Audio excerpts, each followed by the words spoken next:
తన జీవితాన్ని త్యాగం చేసిన రాజ్యాంగ నిర్మాత అంబేద్కర్ గారి మీద అనుచిత వ్యాఖ్యలు చేసిన కేంద్ర హోంశాఖ మంత్రి తక్షణమే జాతికి క్షమాపణ చెప్పాలి.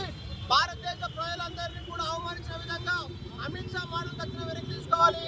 కేంద్ర ప్రభుత్వానికి ఇప్పటికైనా మోడీ గారికి అంబేద్కర్ గారి మీద ఏమైనా గౌరవం ఉంటే తక్షణమే అమిత్ షాను తన మధ్య నుంచి భద్రప్ చేయాలని చెప్పేసి తెలంగాణ జనసమితి పార్టీగా డిమాండ్ చేస్తా ఉన్నాం.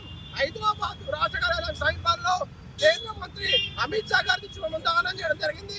ఇప్పుడు కేంద్ర అధ్యక్షుడు నర్సయ్య గారు ఈ సభ నుంచి మద్దతు కోరుతా ఉన్నాం. ఈరోజు భారత జాతి సిగ్గుతో తలవంచుకోవాల్సిన అవసరం ఏర్పడ్డది.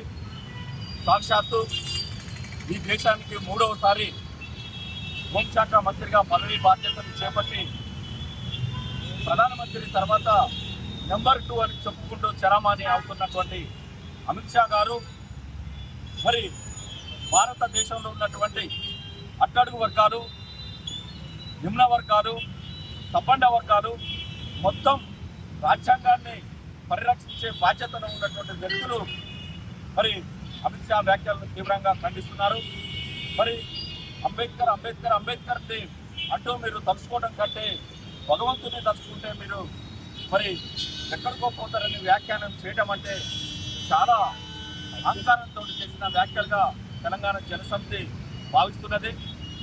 భారత రాజ్యాంగాన్ని అవమానించడమే కాకుండా భారత ప్రజలను అట్టడుగున ఉన్న వర్గాల వారిని అవమానించినట్టుగా తెలంగాణ జనసమితి పార్టీ భావిస్తూ మరి కేంద్ర హోంశాఖ మంత్రి చేసిన వ్యాఖ్యలను వెంటనే వాపసు తీసుకోవాలా, తాము చేసిన వ్యాఖ్యలకు మొత్తం క్షమాపణ చెప్పాలా, భారత ప్రజలకు క్షమాపణ చెప్పాలని ఈ సందర్భంగా డిమాండ్ చేస్తున్నాం. ఒకవేళ మోడీ ప్రభుత్వానికి ఏమైనా చిత్తశుద్ధి ఉంటే ఈ రాజ్యాంగాన్ని పరిరక్షించిన వాళ్ళుగా మేము అని చెప్పుకుంటే ఈ రాజ్యాంగం పట్ల తమకు సానుభూతి లేదా మరి ప్రేమ ఉంటే అమిత్ షా చేసిన వ్యాఖ్యలను వాపసు తీసుకోవడం, క్షమాపణ చెప్పడం చేయకపోతే వెంటనే మంత్రివర్గం నుంచి అమిత్ షాను భద్రప్ చేయాలని తెలంగాణ జనసమితిగా మేము డిమాండ్ చేస్తున్నాం.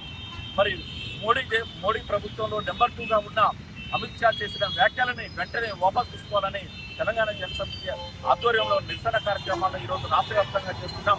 అందులో భాగంగానే ఈరోజు రాష్ట్ర కార్యాలయంలో ఆ కార్యాలయం ముందు మరి అమిత్ షా దృష్టి బొమ్మను భగ్నం చేయడం జరిగింది. వెంటనే రాజీనామా చేయాలని సందర్భంగా డిమాండ్ చేస్తున్నాం.